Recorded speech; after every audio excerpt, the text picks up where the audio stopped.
নমস্কার, সকলকে স্বাগত জানাই দূরদর্শনের পর্দায়।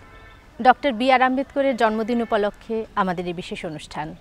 আমি আছি সঙ্গে আপনাদের মনীষা। Doctor B.R.. আম্বেদকর এমন একটি নাম যা প্রতি ভারতবাসীর জানা, আমাদের নমস্য তিনি। যে কোনো সরকারি বা বেসরকারি প্রতিষ্ঠানে গেলে অন্যান্য মনীষীদের সঙ্গে আমরা দেখতে পাই তাঁর ছবি। আমাদের বড় হওয়ার ক্ষেত্রে আমরা তার জীবনী পড়েছি, তার আদর্শগুলোকে মেনে নেওয়ার এবং অনুসরণ করার চেষ্টা করেছি। আমাদের যে দেশ স্বাধীন ভারতবর্ষ, তার প্রতিটি নাগরিক যেন স্বাধীনভাবে এবং সমানভাবে সম অধিকারে বেঁচে থাকতে পারে, তার জন্য তিনি আজীবন প্রয়াস করে গেছেন। এবারে আমরা জানতে চাইব ভারতবর্ষের উদীয়মান প্রজন্ম বা আমাদের রাজ্যের উদীয়মান প্রজন্ম তার সম্পর্কে কতটা জ্ঞান লাভ করতে করতে বা তার জীবন সম্পর্কে কতটা জানতে জানতে বড় হচ্ছে, এবং সেই সাথে জানব আমাদের রাজ্যের বিশিষ্ট নাগরিকেরা এবং শিক্ষক শিক্ষিকারা তার সম্পর্কে কি মতামত প্রকাশ করেন, তার প্রতি শ্রদ্ধা জানিয়ে কি বলেন। তারই উদ্দেশ্যে আজকে আমরা এসেছি আগরতলা শহরের উপকণ্ঠে অবস্থিত একটি স্কুল, PM শ্রী নবগ্রাম দ্বাদশ শ্রেণী বিদ্যালয়ে। এই বিদ্যালয়ের ছাত্রছাত্রী এবং শিক্ষক শিক্ষিকাদের সঙ্গে কথা বলবো আমরা। Madam, 14 April doctor B.R.. আম্বেদকরের জন্মদিন। এই প্রণম্য মানুষটি সম্পর্কে আপনি কিছু বলুন। ডক্টর ভীমরাও রামজি আম্বেদকর, যিনি নাকি বাবা সাহেব নামে পরিচিত, তিনি একজন অর্থনীতিবিদ, একজন আইনবিদ এবং একজন সমাজ সংস্কারক ছিলেন। তাছাড়া তিনি ভারতীয় সংবিধানের খসড়া কমিটির চেয়ারম্যানও ছিলেন। এছাড়াও ভারতীয় ইতিহাসে তিনি অর্থনৈতিক দিক দিয়ে খুবই গুরুত্বপূর্ণ কাজ করেছিলেন। সেই অর্থনৈতিক হিসেবে তিনি অর্থনীতির উপর 3টি বই লিখেছিলেন। এই বইগুলি খুব ভারতীয়দের প্রভাবিত করেছিল। এই বই অর্থনীতির উপর যে 3টি বই লিখেছিলেন, একটার নাম হলো ইস্ট ইন্ডিয়া কোম্পানির প্রশাসন ও অর্থব্যবস্থা, তারপরে ব্রিটিশ ভারতে প্রশাসন ও অব্যবস্থার বিবর্তন। আরেকটা লিখেছিলেন খুবই গুরুত্বপূর্ণ বই, সেটা হচ্ছে রুপির সমস্যা, এর উৎপত্তি এবং সমাধান। তাছাড়া ডক্টর বি.আর. আম্বেদকরের অর্থনীতিশাস্ত্রের উপর তিনি খুবই গুরুত্ব দিয়েছিলেন। ভারতের অর্থনীতি নিয়ে তিনি ব্যাপক প্রচার চালিয়েছিলেন। এর জন্য তার একটা গুরুত্বপূর্ণ ব্যবস্থা ছিল RBI প্রথা। সেটার উদ্দেশ্য ছিল মুদ্রা ব্যবস্থার স্থিতিকরণ, আর আর্থিক ব্যবস্থার স্থিতিশীলতা, তারপরে ঋণদানের ব্যবস্থা করা। এটা খুবই গুরুত্বপূর্ণ একটা ভূমিকা ছিল ডক্টর বি.আর. আম্বেদকরের। তো বলা যায় যারা সমাজের অর্থনৈতিকভাবে দুর্বল তাদের সহযোগিতার জন্য তিনি এই পরিকল্পনাগুলো করেছিলেন। এই ব্যবস্থাটা করার ফলে ভারতের যারা সামাজিক দিক থেকে যারা পিছিয়ে ছিলেন সবার জন্যই তিনি একটা সমান ব্যবস্থা করে গেছিলেন, সমতা রেখেছিলেন আর কি তিনি। তাছাড়া যে এখন বেসরকারীকরণ, বিশ্বায়ন, উদারনীতিকরণের যুগে ডক্টর বি.আর. আম্বেদকর যে একজন রাষ্ট্রীয়করণের নেতা, তারই অবদান আজকের যুগে খুবই গুরুত্বপূর্ণ। এবারে আমরা বিদ্যালয়ের কয়েকজন ছাত্রছাত্রীর সঙ্গে কথা বলে এটা জানার চেষ্টা করব তারা তাদের বেড়ে ওঠার পথে ডক্টর বি.আর. আম্বেদকর সম্পর্কে এই পর্যন্ত কি কি জেনেছে। চলুন জেনে নিই। তোমার নাম? রামধন দাস। তুমি ডক্টর বি.আর. আম্বেদকরের নাম তো নিশ্চয়ই শুনেছ, তার পুরো নাম বলতে পারবে? ডক্টর ভীমরাও রামজি আম্বেদকর। বাহ। ডক্টর ভীমরাও রামজি আম্বেদকর তারা ভাই বোন ছিলেন তোমার কি জানা আছে? হ্যাঁ, তারা 14 জন ভাই বোন ছিলেন এবং তাদের ভাই বোনের মধ্যে তিনি সবচেয়ে ছোট ছিলেন। হ্যাঁ, ওনারা 14 জন ভাই বোনের মধ্যে উনি সবচেয়ে ছোট ছিলেন। ও বলল যে বাবা সাহেবের পিতার যে পদবি সেটি ছিল শকপাল। আমার খুব জানতে ইচ্ছে করছে যে ছাত্রছাত্রীরা জানে কি না সেই পদবি শকপাল থেকে আম্বেদকর কী করে হলো। দেখি ছাত্রছাত্রীদের কাছে সেই প্রশ্নের উত্তর খুঁজে পাই কি না। তোমার নাম? আমার নাম রনিতা চৌধুরী। রনিতা, তুমি কি বলতে পারবে যে আম্বেদকরকে আমরা কেন আম্বেদকর পদবিতেই চিনি? হ্যাঁ, কারণ উনি যে স্কুলে পড়াশুনো করতেন সেখানকার সমস্ত কাগজপত্রে ওনার নাম ছিল ডক্টর বি.আর. আম্বেদকর, এবং এই আম্বেদকর হওয়ার একটি কারণ হলো যে মহারাষ্ট্রের একটি ধারা প্রচলিত রয়েছে যে যেখানে জন্মগ্রহণ করবে সেখানকার নাম অনুসারে ওনার পদবি হবে। তো সেই হিসাবে ওনার নাম হয় ডক্টর বি.আর. আম্বেদকর। কিন্তু উনি যে স্কুলে পড়াশোনা করতেন সেখানকার টিচার কৃষ্ণজি কেশব আম্বেদকর, উনি ডক্টর বি আর আম্বেদকরকে ভীষণ পছন্দ করতেন, কারণ উনি ছিলেন খুবই মেধাবী, খুবই ডিসিপ্লিন এবং পড়াশোনার প্রতি খুবই মনোযোগী ছিলেন। তো সেই হিসাবে ওই কৃষ্ণজি কেশব আম্বেদকর ওনার পদবি ডক্টর বি আর আম্বেদকরকে দিলেন এবং তারপর থেকে ওনার নাম হয় ডক্টর বি আর আম্বেদকর। হ্যাঁ, তখন আম্বেদকর হয়েছিল, কিন্তু ডক্টরটা ওনার নামে পরে সংযুক্ত হয়েছে। আচ্ছা, এবারে আরেকজন ছাত্রীর কাছে আমরা যাব। তোমার নাম? প্রাচী ভৌমিক। আচ্ছা প্রাচী, তুমি কটার সময় পড়াশুনো করো সন্ধেবেলা? 6টা। 6টার সময়। ডক্টর বি আর আম্বেদকর সম্পর্কে আমরা এটা জানতে পারি যে উনি রাত্রির 2টোর পর পড়াশুনো করতেন। তো আমাদেরকে একটু বলবে যে, বা তুমি কি জানো যে উনি কেন রাত 2টোর পর পড়াশুনো করতেন? আম্বেদকররা অত্যন্ত দরিদ্র ছিল। তারা একটি বস্তিতে একটি ছোট্ট ঘরে সবাই একসঙ্গে থাকতো। যেহেতু তারা সবাই একসঙ্গে থাকতো, তাই হইচই চেঁচামেচি হতো। তাই ডক্টর বি আর আম্বেদকর সঠিকভাবে পড়াশোনা করতে পারতেন না। তাই ওনার পিতা ওনাকে রাত 2টোর সময় সজাগ করে দিতেন। তিনি রাত 2টোয় রাত্রিবেলা পরিবেশ নিস্তব্ধ থাকায় ভালো মনোযোগ দিয়ে পড়তে পারতেন, তাই তিনি রাত 2টোর পর পড়তেন। হ্যাঁ, উনি অনেক কষ্ট করে পড়াশোনা করেছেন এবং কয়টায় পড়াশোনা করতেন আমরা এই ছাত্রীর কাছ থেকে শুনলাম। এবারে আমরা আরেকজন ছাত্রের কাছে যাব। তোমার নাম একটু বলবে আমাদের? নমস্কার, আমার নাম শুভম দেবনাথ। শুভমের কাছে আমি একটু জানতে চাইবো, তুমি ডক্টর বি আর আম্বেদকর সম্পর্কে পড়াশোনা করেছো কিছু? হ্যাঁ, কিছু করেছি। আচ্ছা, তুমি কোন ক্লাসে পড়ো? আমি একাদশ শ্রেণীতে পড়ি। আচ্ছা, ডক্টর বি আর আম্বেদকর উনি ওনার বড় হয়ে ওঠার পথে অনেক কষ্ট দারিদ্রতা সহ্য করে বড় হয়েছিলেন। তো একসময় উনি ভেবেছিলেন যে পড়াশুনো করবেন না, কিন্তু তারপরও শেষ পর্যন্ত সিদ্ধান্ত নেন যে না, আমাকে পড়াশুনোটাই করতে হবে। দেখি কেন সেই সিদ্ধান্ত এবং কী সেই ঘটনা সেটা তার জানা আছে কি না। তুমি কি বলতে পারবে আমাদের যে এত কষ্টের পর বা এত দরিদ্রতা সহ্য করে উনি যখন ভেবেছিলেন যে পড়াশুনো করবেন না, হঠাৎ করে আবার সিদ্ধান্ত নিলেন যে না, আমি পড়াশুনো করবই, কেন সে ঘটনাটা? হ্যাঁ, কারণ ওনার খুব অল্প বয়সেই, মাত্র 6 বছর বয়সে ওনার মা মারা যান। খুব দুঃখ দরিদ্রর মধ্যে দিয়ে তাদের জীবনযাপন হতো। ও যেমন বলেছিল, একটা ঘরের মধ্যে তারা অনেকজন মিলে বসবাস করত। কিন্তু ডক্টর বি আর আম্বেদকর এই দুঃখ দরিদ্র আর সহ্য করতে না পেরে তিনি ভাবলেন যে তিনি অন্য কোথাও চলে যাবেন। তো অন্য কোথাও যেতে হলে তো টাকার প্রয়োজন।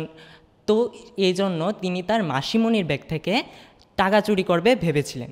তো তখন তিনি তার মাসিমণির ব্যাগ থেকে যখন টাকা চুরি করতে যান, তখন তিনি দেখেন যে মাত্র 2 পয়সা।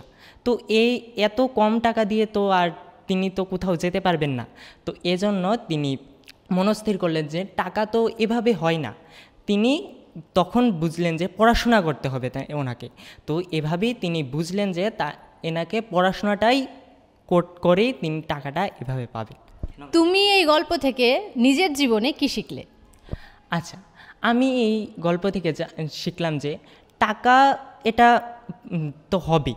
আচ্ছা, তো পড়াশোনা তো করতেই হবে। পড়াশোনা না, আর এই টাকা পয়সা রোজগার করার মাধ্যমটা কি হওয়া উচিত আমাদের ছাত্রছাত্রীদের? মাধ্যমটা ডেফিনেটলি হওয়া উচিত পড়াশোনাটাই। আচ্ছা, এবার আরেকজন ছাত্রের কাছে যাই। তোমার নাম? অনিকেত রাহা। অনিকেত, তোমার শখ কি, বা আমরা বলি হবি কি? বই পড়া। তোমার হবি বই পড়া। আচ্ছা, ডক্টর বি আর আম্বেদকরের হবি বা শখ কিসের ছিল, তুমি কি বলতে পারবে আমাদের? হ্যাঁ, উনি বই পড়তে খুব ভালোবাসতেন। উনি বইপ্রেমী ছিলেন। ওনার কাছে প্রায় 50,000-এর মতো বই ছিল। কিন্তু একবার এক দুর্ঘটনায় জাহাজ দিয়ে বিদেশ থেকে আনা বইগুলি এক দুর্ঘটনায় ডুবে যায়, জাহাজটা ডুবে যায়। তার জন্য অনেকগুলি বই নষ্ট হয়ে যায় এবং ওনার হয়তোবা আরও বেশি বই থাকতে পারত। তার জন্য ওনার বইয়ের সংখ্যা হয়তো কিছুটা কমে গেছে, না হলে আরও বেশি হতে পারত। আমরা এবারে কথা বলবো বিদ্যালয়ের একজন শিক্ষক মহাশয়ের সঙ্গে। আমরা তার কাছে জানতে চাইব ডক্টর বি আর আম্বেদকরের দর্শন এবং জীবন সম্পর্কে। জানতে চাইব তিনি কি ভাবেন আজকের দিনে দাঁড়িয়ে ডক্টর বি আর আম্বেদকর কতটা প্রাসঙ্গিক। স্যার, আপনার মতামত যদি আমাদের জানান ডক্টর বি আর আম্বেদকরের জীবন এবং মতাদর্শ সম্পর্কে। সেই সাথে একটু আমাদের জানাবেন যে আজকের দিনে দাঁড়িয়ে ছাত্রছাত্রী বা সাধারণ মানুষের জীবনে বাবা সাহেব আম্বেদকর কতটা প্রাসঙ্গিক। এতদিনকার ভারতীয় সমাজ ব্যবস্থায় যে প্রচলিত সামাজিক যে বৈষম্য রয়েছে, সেগুলি কিভাবে দূরীকরণ করা যায়, সেখান থেকে কিভাবে উত্তরণ লাভ করতে পারে। পাশাপাশি অর্থনৈতিক দিক থেকে পিছিয়ে পড়া জনসাধারণ, গরিব অংশের মানুষ, তারা কিভাবে স্বাধীন ভারতের অগ্রগতিতে ভূমিকা গ্রহণ করতে পারে। এবং সেদিক থেকে যদি আমরা দেখি তাহলে উনি ভারতের সংবিধানে সেই বিষয়গুলির উপর জোর দিয়েছেন, বিশেষত শিক্ষা, সামাজিক ন্যায় বিচার এবং স্বাধীনতার উপরে। তো সেই ব্যাপারটা কিন্তু আজকে স্বাধীনতা প্রায় ৮০ বছর হতে চলল, আমরা কিন্তু উনি যে দর্শনে বিশ্বাসী, তিনি যে প্রত্যাশা করেছিলেন সেই প্রত্যাশা সম্পূর্ণভাবে পূরণ হয়েছে সেটা কিন্তু আমরা বলতে পারছি না। আমরা তথাকথিত যে শিক্ষা অর্জন করছি সেটা তো করছি, পাশাপাশি কোথাও না কোথাও নৈতিক শিক্ষার একটু অভাব বোধ হয় এখনও রয়ে গেছে কিছু কিছু ক্ষেত্রে। তাই জন্য হয়তোবা যে স্বপ্ন, যে আদর্শের কথা তিনি প্রচার করেছিলেন সেটা এখনও পুরোপুরি বাস্তবায়িত হয়েছে সেটা বলা যাচ্ছে না। কিছু কিছু ঘাটতি রয়েছে, অনেকটাই হয়েছে, উত্তরণ হয়েছে অনেকটাই, কিন্তু যে স্বপ্নটা তিনি দেখেছিলেন সেটা এখনও সাকার হয়নি। আমি বলছি আমাদের বর্তমান যুগের ছাত্র সমাজের উপরে, এবং ভারতের স্বাধীনতা লাভের পরে একটা দেশ তখনই উন্নতি লাভ করতে পারে যখন সমাজের সমস্ত অংশের মানুষ সমানভাবে এগিয়ে আসে, সমানভাবে কার্যকরী হয়। আমি বলতে চাইছি একটা রথকে যদি এগিয়ে নিয়ে যেতে হয় তাহলে কিন্তু রথের যে 4 চাকা রয়েছে সেই 4 চাকায় সক্রিয় হতে হবে। কোনো না কোনো একটা চাকা যদি একটু নিষ্ক্রিয় থাকে তাহলে কিন্তু রথটা স্বাভাবিক গতিতে এগিয়ে যেতে পারবে না। এবং সেই ক্ষেত্রে সমাজের সমস্ত অংশের মানুষকে একসঙ্গে নিয়েই তাদের সবার ভূমিকা যদি থাকে তাহলেই সেই সমাজ এগিয়ে যেতে পারবে। এবার আমরা এসেছি রাজ্যের একটি অন্যতম মহাবিদ্যালয়, রাম ঠাকুর মহাবিদ্যালয়ে। আমরা একটু জানার চেষ্টা করব এখানকার ছাত্রছাত্রীরা, কলেজ পড়ুয়া ছাত্রছাত্রীরা বাবা সাহেব আম্বেদকর সম্পর্কে, তার জীবন এবং দর্শন সম্পর্কে কতটা জানতে পেরেছে বা কতটা আগ্রহ রাখে। সেই সঙ্গে এইটাও জানার চেষ্টা করব যে তারা তার জীবনী থেকে কী রকম অনুপ্রেরণা লাভ করে। চলুন একটু কথা বলি। প্রথমেই আমি কথা বলছি, তোমার নাম? জয়শ্রী দাস। আচ্ছা, তুমি তো কলেজে পড়ছো। এই বয়সে, অর্থাৎ যখন বাবা সাহেব আম্বেদকর কলেজে পড়ছিলেন, তিনি কোন কলেজে পড়তেন তুমি কি বলতে পারো? Elphinstone college. ওনার বিষয় কি ছিল? রাষ্ট্রবিজ্ঞান আর অর্থনীতি। আচ্ছা, বাবা সাহেব আম্বেদকরের জীবনী পড়লে আমরা জানতে পারি যে উনি দরিদ্র দশার মধ্য দিয়ে তার জীবন অতিবাহিত করেছিলেন। তো কলেজ পড়ার সময়ও একটা সময় হয়েছিল যে উনি পড়াশুনো প্রায় বন্ধের পথে ছিল। তখন কিভাবে আবার সেই পড়াটাকে তিনি চালিয়ে গিয়েছিলেন সেই বিষয়ে কি বলতে পারবে? তুমি আগে নামটা বলবে, তারপর উত্তরটা জানা থাকলে বা এই বিষয়ে যদি তুমি জানো আমাদের জানাবে। আমার নাম সাগরিকা বণিক। ওনার যখন পড়াশোনা বন্ধ হয়ে গিয়েছিল তখন বরোদার মহারাজ সায়াজি গায়কোয়াড় ওনাকে আর্থিকভাবে সাহায্য করেছিলেন। শুধু ওই সময় নয়, পরবর্তীকালেও উনি ওনাকে আর্থিকভাবে সাহায্য করেছিলেন এবং মহারাজ ওনাকে মাসে 25 টাকা করে স্কলারশিপের মতো দিয়েছিলেন, আর্থিক বৃত্তি প্রদান করেছিলেন। আসলে পড়াশুনো করতে চাইলে পড়াশুনোটা কখনো আটকে থাকে না পয়সার জন্য, যদি সদিচ্ছা থাকে। এটা আমরা আম্বেদকরের জীবনী পড়লে বা তার সম্পর্কে জানতে চাইলে জানতে পারি। ভালো লাগছে ছাত্রছাত্রীরা তার সম্পর্কে অনেকটাই জানে এইটা দেখে। আরেকটু জানবো, আমরা ছাত্রছাত্রীদের সঙ্গে কথা বলবো। এবারে আমরা আরেকজনের সঙ্গে কথা বলে একটু জানার চেষ্টা করব উনার যে মহান সৃষ্টি আমরা যাকে বলি, যার ভিত্তিতে আমাদের জীবনধারা স্বাধীনভাবে বেঁচে থাকা হয়ে উঠছে ভারতবর্ষের সংবিধান, সেই সংবিধানের রচনা সম্পর্কে বা সেই বিষয়ে একটু জানবো। যেহেতু কলেজে উঠে গেছে ছাত্রছাত্রীরা, সেই বিষয়ে আশা করি জানবে। তোমার নামটা যদি একটু বলো। আমার নাম সুমন ঘোষ। আচ্ছা, সংবিধানের যে খসড়া কমিটির চেয়ারম্যান ছিলেন বাবা সাহেব আম্বেদকর, সেটা তো আমরা জানি। তুমি কি আমাদেরকে একটু বলতে পারবে যে সেই সংবিধান রচনায় কতদিন লেগেছিল বা সেই কমিটিতে কতজন ছিলেন সদস্য? আমাদের সংবিধান রচনা করতে প্রায় সময় লেগেছিল 2 বছর 11 মাস 18 দিন। এই সংবিধানটা রচনা করতে প্রায় 11টি অধিবেশন বসেছিল। আর সেই সময় সাধারণ মানুষ এই অধিবেশনে অংশগ্রহণ করতে পারত। আর ওই কমিটির সদস্য বলতে ডক্টর বি আর আম্বেদকর নিজে ছিলেন ওই কমিটির সভাপতি। আর এর পাশাপাশি ছিলেন কে এন স্বামী, কে এন মুন্সি।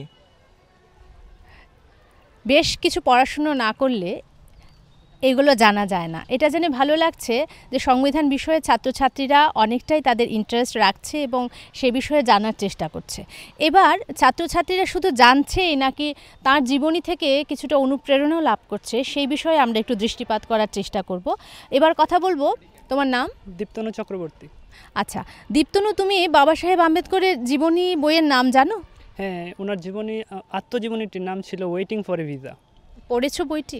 না, ওনার আত্মজীবনী পড়ার সুযোগ পাইনি, কিন্তু ওনার সম্পর্কে অন্য বই আমি পড়েছি, তাছাড়া নিউজ পেপারে এবং অন্যান্য আর্টিকেলেও ওনার সম্পর্কে জেনেছি। ওনার জীবনী না পড়লেও ওনার সম্পর্কে অনেকটা জেনেছো বেশ। তো বিভিন্ন জায়গা থেকে যে সমস্ত বিষয় জানতে পেরেছো তা থেকে তোমার কি মনে হয়েছে, বা তুমি তার জীবনী থেকে কি অনুপ্রেরণা পেয়েছো বলে তোমার মনে হয়? ডক্টর বি আর আম্বেদকর তার সম্পূর্ণ জীবনে শিক্ষাকে অনেক মূল্য দিতেন।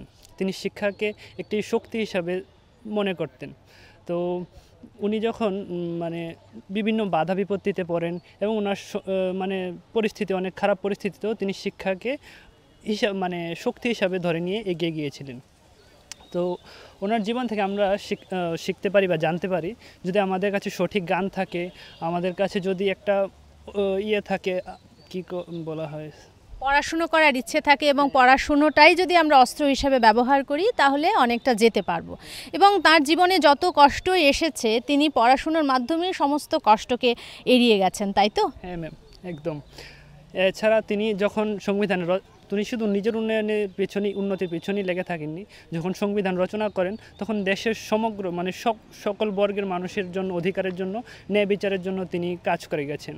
এবং ওনার জীবন থেকে যদি সার্বিকভাবে কিছু বলা যায়, যদি আমাদের লক্ষ্য সঠিক থাকে এবং আমাদের জ্ঞান যদি থাকে, যদি আমাদের শেখার ইচ্ছা থাকে এবং আমাদের মনোবল যদি শক্ত থাকে, তখন আমরা যে কোনো সফলতা অর্জন করতে পারবো বাধা বিপত্তি এড়িয়ে। বাহ, ছাত্রছাত্রীরা যদি এইভাবে ওনার জীবনী থেকে অনুপ্রাণিত হয় তাহলে আমাদের দেশ গঠনের কাজটা এবং সঠিকভাবে ভবিষ্যৎ গঠনের কাজটা অনেকটাই মনে হয় সহজ হবে। আর বাবা সাহেব আম্বেদকরের জীবনের তো মন্ত্রই ছিল পড়াশুনো করা। জ্ঞানের মাধ্যমে তিনি ওনার সমস্ত বাধা বিপত্তিকে কাটিয়ে ওঠার চেষ্টা করেছিলেন। খুব ভালো লাগলো ছাত্রছাত্রীদের সঙ্গে কথা বলে রাম ঠাকুর কলেজে এসে।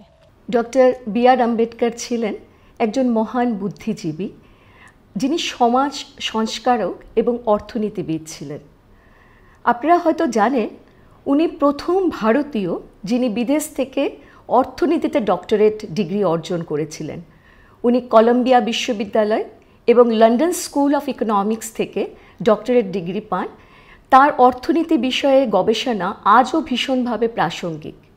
অনেকেই জানেন না যে আম্বেদকরের লেখা বই the problem of the rupee, it's origin and it's solution 1923 সালে ভারতীয় অর্থনীতি এবং মুদ্রা ব্যবস্থার ওপর গভীর প্রভাব ফেলেছিল। তার পরামর্শের ওপর ভিত্তি করে 1935 সালে reserve bank of India RBI প্রতিষ্ঠিত হয়। তিনি সংস্কৃতকে ভারতের সরকারি ভাষা হিসেবে চেয়েছিলেন, কিন্তু উনি চেয়েছিলেন যে হিন্দি এবং ইংরেজির তুলনায় নিরপেক্ষভাবে যদি সংস্কৃত ভাষাটি ভারতীয় ভাষা, জাতীয় স্তরের ভাষা হতো তাহলে ভালো ছিল, কিন্তু দুঃখিত যে ওনার সেই প্রস্তাবটি গৃহীত হয়নি। ছাত্রদের উদ্দেশ্যে বলছি, আম্বেদকর সম্বন্ধে তোমরা সবাই জানো, কিন্তু ওনার যে মূল নীতি ছিল, উনি যা চাইছিলেন সমাজকে উন্নয়ন করার জন্য, সেইগুলো এখনের ছেলেমেয়েরা যদি এই ব্যাপারগুলো ভালো করে পড়ো, ভালো করে জানো, তাহলে দেখবে যে কিভাবে কঠিন সময় থেকেও, কিভাবে দুঃখ কষ্টর মধ্যে থেকেও আমরা এগিয়ে আসতে পারি, বিভিন্ন বাধার থেকেও আমরা এগিয়ে এসে আমরা সমাজকে কিছু দিতে পারি। তাহলে আমার ছাত্রদের প্রতি অনুরোধ থাকবে, তোমরা ওনার ইতিহাস, ওনার সম্বন্ধে পড়ো এবং পড়ে ওনার সম্বন্ধে জানো। জানলেই তোমরা বুঝতে পারবে যে জীবনে বাধা বলে কোনো কিছু নেই। প্রত্যেকটা বাধা আমরা অতিক্রম করতে পারি যদি এরকম মানব সম্বন্ধে, এরকম মানুষের সম্বন্ধে আমরা জানতে পারি। এবার আমরা কথা বলবো এমন একজনের সঙ্গে, তিনি এমন একটা প্রফেশনে আছেন যে প্রফেশনে আম্বেদকর সাহেবও কয়েকদিন ছিলেন, কয়েকদিন বলবো না, দীর্ঘদিন ছিলেন শিক্ষকতার পেশায়। রাম ঠাকুর কলেজের শিক্ষিকা শ্রীমতী বীণারায়ণ ত্রিপুরার মতামত শুনব। জানতে চাইব উনি বাবা সাহেব আম্বেদকর সম্পর্কে, তার মতাদর্শ সম্পর্কে নিজের মতামত কিভাবে ব্যক্ত করেন। নমস্কার। আজকে 14ই এপ্রিল ডক্টর বি.আর. আম্বেদকরের জন্মদিবস উপলক্ষে সকলকে আন্তরিক অভিনন্দন এবং শুভেচ্ছা জানাচ্ছি।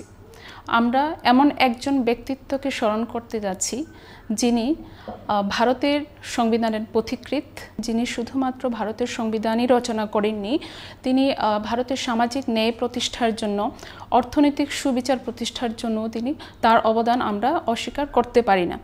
ভারতবর্ষের সংবিধান রচনার পূর্বে তিনি অনেক দেশের সংবিধান নিয়ে পড়াশুনো করেছেন এবং অনেক ধর্মগ্রন্থ পড়াশুনো করেছিলেন, যাতে ভারতবাসীকে তিনি একটি যথাযথ সংবিধান উপহার দিতে পারেন। হ্যাঁ, তার জন্যই আমরা দেখতে পাই যে ভারতের সংবিধান হলো বিশ্বের সবচেয়ে বৃহত্তম সংবিধান এবং এই সংবিধানটিকে আমরা শুধুমাত্র একটি আইনি দলিল হিসেবে নয়, বরং ন্যায় বিচার প্রতিষ্ঠার, ভারতীয় সাম্য প্রতিষ্ঠা এবং প্রকৃত গণতন্ত্রের ভিত্তি প্রতিষ্ঠার একটা অনন্য উদাহরণ হিসেবে বিবেচনা করতে পারি। আপনার কি মনে হয় বাবা সাহেব আম্বেদকরের যে ভাবাদর্শগুলো সেগুলো বর্তমান আমাদের যে সমাজ ব্যবস্থার ক্ষেত্রে কতটা প্রাসঙ্গিক? আম্বেদকর জাতি, বর্ণ, ধর্ম, লিঙ্গ নির্বিশেষে সমাজের সামাজিক ন্যায় প্রতিষ্ঠার জন্য যেরকম প্রচেষ্টা করেছিলেন তার প্রতিফলন আমরা তার নেতৃত্বে যে সংবিধান রচিত হয়েছিল, ভারতের সংবিধান, সেখানে আমরা দেখতে পাই এবং সংবিধানের মাধ্যমে তিনি প্রকৃত গণতন্ত্র প্রতিষ্ঠার জন্য এবং সাম্য প্রতিষ্ঠার জন্য সেখানে সংরক্ষণমূলক ব্যবস্থাকেও তিনি লিপিবদ্ধ করেছেন। আজকে আমরা যেখানে বিকশিত ভারতের কথা বলি, সবকা সাথ সবকা বিকাশের কথা বলি, সেখানে আমরা দেখতে পাই যে অর্থনৈতিক উন্নয়নের পাশাপাশি প্রযুক্তিগত উন্নয়ন, শিক্ষাগত উন্নয়ন এবং অন্তর্ভুক্তিমূলক যে পদক্ষেপ বা পরিকল্পনা সেটাকে নিয়ে এগিয়ে যাওয়া হচ্ছে। তো সেই ক্ষেত্রে আমরা বলতে পারি যে আম্বেদকর তিনি কিন্তু বহু আগে এই বিষয়গুলিকে গুরুত্ব দিয়েছিলেন। তিনি শুধুমাত্র সাম্য প্রতিষ্ঠার কথা বলেননি বা পিছিয়ে পড়া শ্রেণী বা নিচু শ্রেণীকে এগিয়ে নিয়ে যাওয়ার কথা বলেননি, তিনি ভারতবর্ষে সামগ্রিক বিকাশের কথা বলেছেন এবং এই যে সংরক্ষণমূলক ব্যবস্থার কথা বলেছিলেন, তার মাধ্যমে তিনি কিন্তু সমাজে, ভারতীয় সমাজে বিকাশের যে গতিকে ত্বরান্বিত করার জন্য, সেখানে ভারসাম্য সৃষ্টির জন্য তিনি চেষ্টা করেছিলেন। সুতরাং আমরা বলতে পারি যে আম্বেদকর তিনি একজন বৈপ্লবিক চিন্তাধারার অধিকারী ছিলেন। তিনি সমাজে তৎকালীন সময়ের তুলনায় অনেক এগিয়ে ছিলেন, অনেক অগ্রগামী ছিলেন। হ্যাঁ, আধুনিকতম পুরুষ বলা যেতে পারে। তিনি শুধুমাত্র আজকে আমরা দেখতে পাই যে নারীদের অধিকার, নারীদের বিভিন্ন ধরনের ক্ষমতায়নের প্রসঙ্গে আমরা কথা বলতে দেখি, কিন্তু সেই প্রসঙ্গেও কিন্তু আম্বেদকর অনেক আগে কথা বলে গেছেন। যেমন হিন্দু কোড বিলের কথা আমরা বলতে পারি, সেখানে নারীদের অধিকারকে, সম্পত্তির অধিকারকে সুনিশ্চিত করার জন্য তিনি প্রস্তাব দিয়ে গেছেন। তো সেটা খুবই গুরুত্বপূর্ণ আমি মনে করি। চলুন শুনে নিই রাজ্যের একজন বিশিষ্ট ব্যক্তিত্ব আম্বেদকর সাহেবের জন্মদিনে তাকে শ্রদ্ধা জানিয়ে কি বলছেন আমাদের। ভীমরাও বাবা সাহেব আম্বেদকর সম্পর্কে কিছু বলতে গেলে প্রথমে আমাদের যে কথাটা মনে আসে, আজকে এই বছর আমাদের স্বাধীনতার ৭৫তম জন্মবর্ষ উপলক্ষে সংবিধান দিবস পালিত হচ্ছে এবং আমরা বাবা সাহেবকে জানি ভারতের সংবিধান প্রণেতা হিসেবে। ভারতের সংবিধান আমাদের গর্ব। আমরা এখন বলছি যে হামারা সংবিধান হামারা স্বাভিমান। কেন বলছি? কারণ সারা পৃথিবীতে যে সমস্ত লিখিত সংবিধান রয়েছে, এই লিখিত সংবিধানের মধ্যে ভারতবর্ষ হচ্ছে বৃহত্তম সংবিধান এবং ভারতবর্ষের সংবিধান এমন একটি সংবিধান যেখানে সারা পৃথিবীর সংবিধান পর্যালোচনা করে এই সংবিধানের বৈশিষ্ট্যগুলি, এই সংবিধান লিখিত হয়েছিল এবং গৃহীত হয়েছিল এবং এই সংবিধান প্রণয়নের নেতৃত্ব দিয়েছিলেন বাবা সাহেব ভীমরাও আম্বেদকর।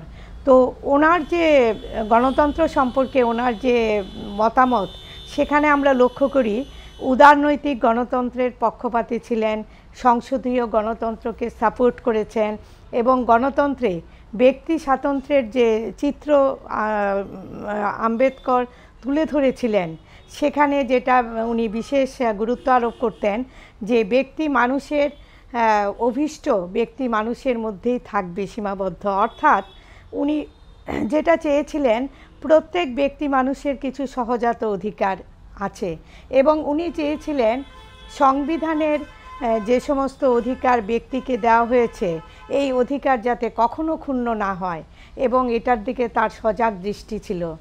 বাবা সাহেব আম্বেদকরের একটা মূল্যবান অবদান ছিল, উনি সামাজিক গণতন্ত্র প্রতিষ্ঠার পক্ষপাতী ছিলেন এবং উনি যেটা বলেছিলেন, আমাদের সতর্কবাণী দিয়েছিলেন, সেটা আমাদের সবসময় মনে রাখতে হবে।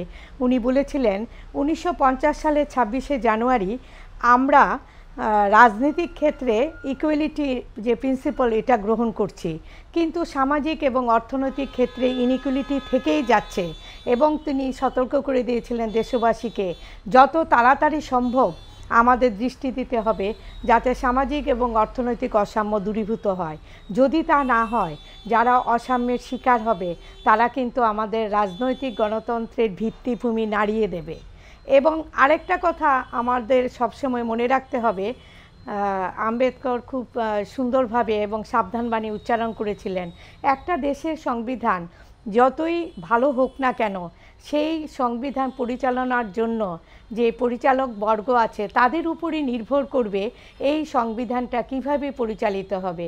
আবার একটা দেশের সংবিধান হয়তো কাঠামোগতভাবে দুর্বল, হয়তো ততটা সুদৃঢ় নয়, কিন্তু সেটা যদি ভালোভাবে চালনা হয় তাহলে সেই সংবিধানও কিন্তু দেশবাসীর কল্যাণে আসবে। তো সংবিধান প্রণেতা হিসেবে আম্বেদকরের যে সমস্ত বিশেষ অবদান, সেটা যেমন যুক্তরাষ্ট্রীয় ব্যবস্থার দিকে যদি আমরা তাকাই, উনি সেটা ফিল করেছিলেন, অনুভব করেছিলেন, সঠিকভাবে অনুভব করেছিলেন যে ভারতবর্ষে দুর্বল যে ইউনিয়ন সেটা কিছুতেই, এই সমগ্র এত বিশাল একটা দেশ, সেখানে ইউনিয়ন কেন্দ্রীয় সরকারকে শক্তিশালী করতে হবে এবং এখানে আমরা অবশ্যই মহিলাদের উপযোগী যে আইন প্রণয়ন উনি করেছিলেন, ম্যাটারনিটি বেনিফিট অ্যাক্ট, সেখানে উনি এটা উল্লেখ করেছিলেন, আমার মনে হয় যে দেশবাসীর স্বার্থে, দেশের স্বার্থে মেয়েদের এই ম্যাটারনিটি বেনিফিট দেওয়া অত্যন্ত জরুরি। এবং সবচেয়ে যেটা বিশেষ উল্লেখযোগ্য, দেশের পশ্চাৎপদ জনগণের মানে সার্বিক উন্নতির জন্য উনি সাংবিধানিক ব্যবস্থার পক্ষে সওয়াল করেছিলেন, গ্রহণ করেছিলেন। কিন্তু যেটা আমাদের এখানে উল্লেখযোগ্য, এটা করেছিলেন উনি মাত্র 10 বছরের জন্য। তারপর আমরা দেখি পর্যায়ক্রমে এই সংবিধান মানে পশ্চাৎপদ জনগণের যে রিজার্ভেশন বা সংরক্ষণ সেটা বেড়ে চলেছে। কিন্তু এই আম্বেদকরও একবার উল্লেখ করেছিলেন যে 50% বেশি সংরক্ষণ হলে সেটা সংরক্ষণ নীতি যে কারণে এটা প্রতিষ্ঠিত হয়েছে সেটারই বিরোধিতা করা হবে। এবং এই কারণে মানে আজকের যে যুগ, আজকে স্বাধীনতার 75 বছর অতিক্রান্ত হওয়ার পরে আম্বেদকরের সমস্ত মন্তব্য আমাদের স্মরণ করতে হবে। তিনি নিজেই এই সংবিধানের শেষ প্রান্তে গিয়ে বলেছিলেন, this is full of contradiction. কেন কন্ট্রাডিকশান? কারণ যখন আমরা রাইট টু স্পিচ বলছি, স্বাধীনতার কথা বলছি, বাক স্বাধীনতার কথা বলছি, তখন আমরা দেখছি যে বাক স্বাধীনতা যেই শব্দবন্ধ রচিত হয়েছে বাক স্বাধীনতা গ্যারান্টি দেওয়ার জন্য, তার চেয়ে অনেক বেশি শব্দ এখানে সংযোজিত হয়েছে বাক স্বাধীনতাকে সীমাবদ্ধ করার জন্য। এই কারণে আম্বেদকর এই ধরনের মন্তব্য করেছিলেন।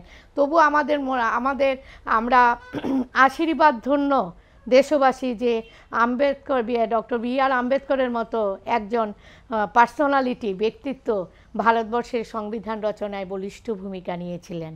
বাবা সাহেব আম্বেদকরের জন্মদিন উপলক্ষে আমরা বিদ্যালয়ের ছাত্রছাত্রী, শিক্ষক শিক্ষিকা এবং রাজ্যের বিশিষ্ট ব্যক্তিদের সঙ্গে কথা বললাম। আসলে বাবা সাহেব আম্বেদকরের জন্মদিন একভাবে আমাদের সকলেরই জন্মদিন। আমরা প্রত্যেকের জন্মদিনে এই শুভেচ্ছা বার্তা দিই, কিন্তু মহান ব্যক্তিদের, মনীষীদের জন্মদিন হয়ে ওঠে সকলের জন্য বিশেষ। তার জন্মদিনে তার প্রতি আবারও শ্রদ্ধাঞ্জলি জ্ঞাপন করছি। তিনি পণ্ডিত ছিলেন একাধিক বিষয়ে। তিনি কতটা বিষয়ে এবং কতগুলো বিষয়ে জ্ঞান আহরণ করেছিলেন তাই হয়তো আমরা এক জন্মে পড়ে বা জেনে শেষ করতে পারবো না। এবং তার অধীত জ্ঞান তিনি সবটাই ব্যবহার করেছিলেন জনকল্যাণে। তৈরি করে দিয়ে গেছেন আমাদের জন্য সংবিধান। আমরা সেই সংবিধানের মধ্য দিয়ে তার আদর্শগুলোকে পাচ্ছি এবং আমাদের জীবন যাপন তার সে নীতি নির্দেশিকা মেনেই চলে আসছে, আগামী দিনেও চলবে এই আশা রাখছি। আর আশা রাখছি আপনারা সবাই ভালো থাকবেন এবং দূরদর্শনের সঙ্গে থাকবেন।